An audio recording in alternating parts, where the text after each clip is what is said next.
Hi and welcome to my channel. Today we will read another story of Miles Kelly, my first book of dinosaur stories. This book contains 11 very nice and interesting stories, and in my previous video we already read this story, T-Rex and the Big Scare. So today I want to read the second story. Let me see how to pronounce this dinosaur name. The Lost Egg. So let's get right to it. So let's flip to page 37. The Lost Egg. Psittacosaurus. So that's how you pronounce this dinosaur's name. Psittacosaurus. And then there's going to be 3 other characters. Plus another character. There is a Tenontosaurus, Ostrosaurus,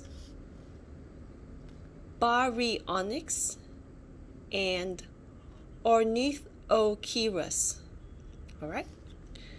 So let's begin.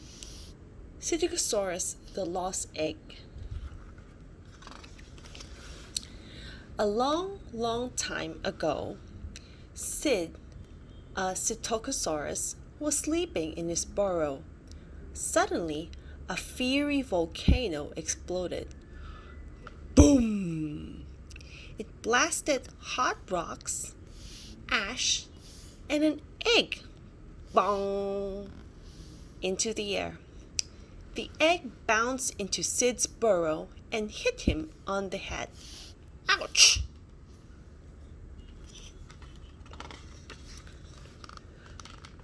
"Where have you come from, little egg?" said Sid, rubbing his sore head. But the egg didn't answer. So Sid made up his mind to try to find who it belonged to. Sid gently picked up the egg in his mouth and crept out of his burrow. It wasn't easy scrambling over the beach with an egg in his mouth. See that? Sid wondered where to start looking for the egg's home.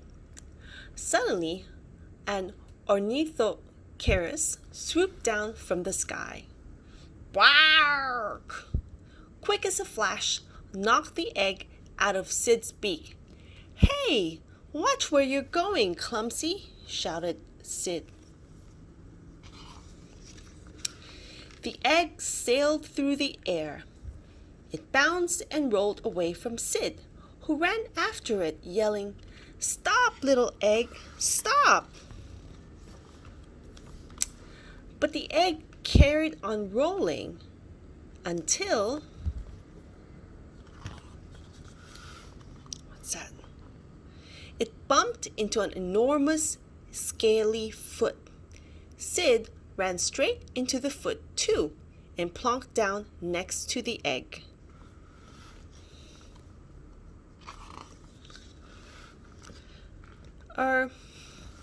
Is this your egg?"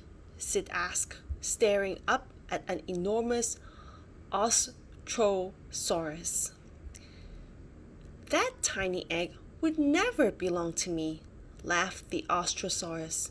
"Make sure it gets home safely, though, won't you?" Sid grabbed the egg in his mouth and hurried out of the forest, but he ran into a swarm of flying ants. They buzzed loudly as they flew past Sid's ear. Bzzz! Sid shrieked and dropped the egg again. Oh no, see? There's 2 cracks now. The egg bounced away from Sid again, who ran after it, yelling, "Stop, little egg, stop!" But it didn't stop until it hit the big nose of a Tenontosaurus.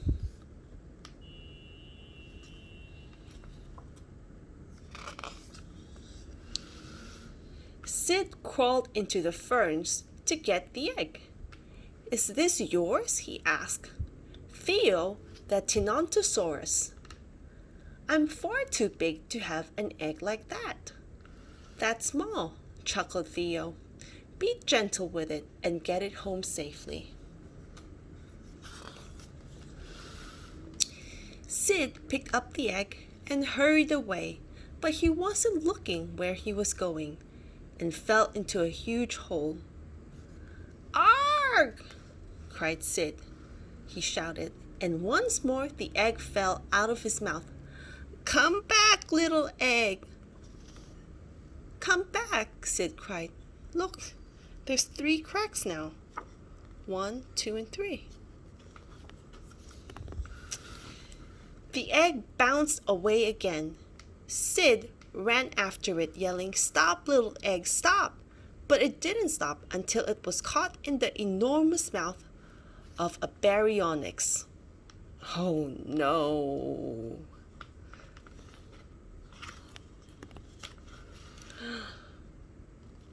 "I came here for fish, not an egg," snapped Bella, the baryonyx, spitting out the egg.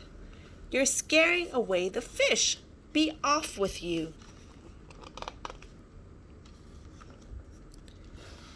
Sid grabbed the egg and ran away from the river. He jumped back over the hole and scrambled through the ferns. He dodged around the flying ants and scurried through the forest. He ducked past the ornithocarus and staggered along the beach. Finally, Sid reached his home. "I'm sorry, little egg," said Sid sadly. "I couldn't find your home."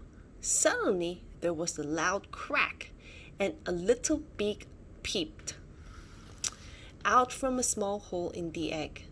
Then a head and 2 arms appeared before a whole baby dinosaur popped out of the egg. Look!